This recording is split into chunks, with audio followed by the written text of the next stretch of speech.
অশিক্ষিত শিক্ষামন্ত্রী step down. অশিক্ষিত শিক্ষামন্ত্রী রতন নাথ স্টেপ ডাউন।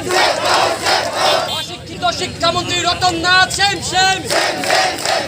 অশিক্ষিত শিক্ষামন্ত্রী রতন নাথ ছি। প্রত্যেক দিন প্রতিনিয়ত আমরা কেন এই রাজ্যের মধ্যে আন্দোলনটা শুরু হয়েছে, এটা আমাদের দাবি না, সেটা এখানে ছাত্রদের দাবি। আপনারা দেখতে পাচ্ছেন কেন আজকে ছাত্ররা আন্দোলন করছে রাজ্যের মধ্যে। ডিমান্ড অল স্টুডেন্টকে প্রমোট করতে হবে এবং 50% মার্কস অ্যাবাভ দিয়ে স্টুডেন্টদের উত্তীর্ণ করতে হবে, সেটা আমাদের প্রথম থেকে দাবি। গতকালকে আমরা বলেছি যে সারা রাজ্যে কিন্তু আন্দোলন শুরু হয়ে গেছে। 24 ঘন্টা সময় দিয়েছিলাম কিন্তু কোনো কিছু রেসপন্স পাইনি, শিক্ষামন্ত্রী কোনো রেসপন্স দেয়নি। গতকালকে তেলিয়ামুড়ায় দেখেছেন সারা রাজ্যে মনুতে হয়েছে আন্দোলন, গতকালকে ন্যাশনাল হাইওয়ে রোড ব্লক হয়েছে, সারা রাজ্যে কিন্তু আন্দোলন হচ্ছে। এদিক দিয়ে শিক্ষামন্ত্রীর পুলিশ, মুখ্যমন্ত্রীর পুলিশ দিয়ে ছাত্রদের উপর আক্রমণ করছে। গতকালকে একজন ছাত্র নেতা এমডি ইয়াসিনকে জোরপূর্বকভাবে ইন্দ্রনগর ব্রিজের সামনে ছাত্র এই আন্দোলনকে সমর্থন করার ওনাকে আক্রমণ করে, সেটার তীব্র নিন্দা জানাচ্ছি। আমরা সবাই ইউনাইটেড, এখানের মধ্যে কোনো বাধা বিপত্তি হবে না। যতদিন পর্যন্ত ছাত্রদের কথা আপনারা না শুনবেন ততদিন পর্যন্ত আমাদের এই আন্দোলন চলবে।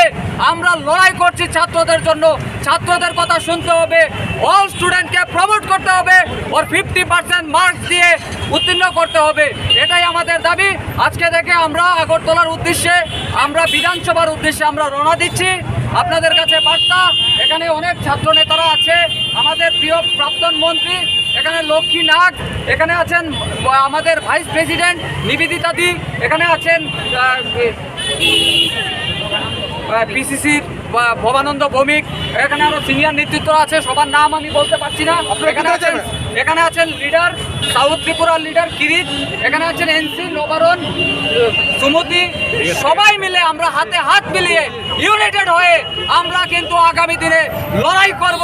আমাদের একটাই ডিমান্ড, অল স্টুডেন্টকে প্রমোট করতে হবে।